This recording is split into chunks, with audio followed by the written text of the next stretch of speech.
मुंबईच्या भिंडी बाजारातलं ते घर, रात्रीची वेळ, जेवणानंतर सहकुटुंबाने खाल्लेलं कलिंगड आणि काही तासातच होत्याचं नव्हतं झालं.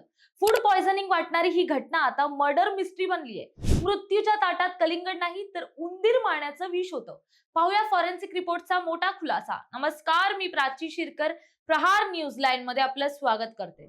26 एप्रिलची ती काळ रात्र डोकाडिया कुटुंबासाठी अखेरची ठरली.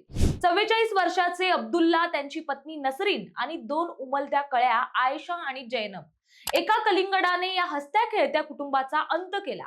सुरुवातीला वाटलं की हे साधं फूड पॉयझनिंग आहे, पण फॉरेन्सिक रिपोर्टनं जे सत्य बाहेर आणलंय हे ऐकून तुम्हालाही धक्का बसेल.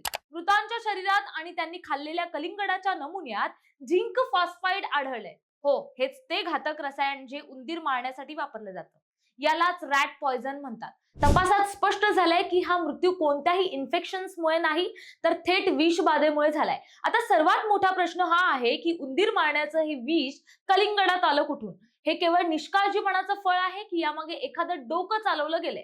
रॅट पॉयझन मध्ये लसणासारखा उग्र वास असतो जो उंदरांना आकर्षित करतो, पण मानवी शरीरात जाताच हे रसायन पोटातील ऍसिड सोबत मिसळून फॉस्फिन गॅस तयार होतं. हा गॅस फुफ्फुस, लिव्हर आणि हृदयावर असा घाला घालतो की माणसाला सावरण्याची संधीही मिळत नाही.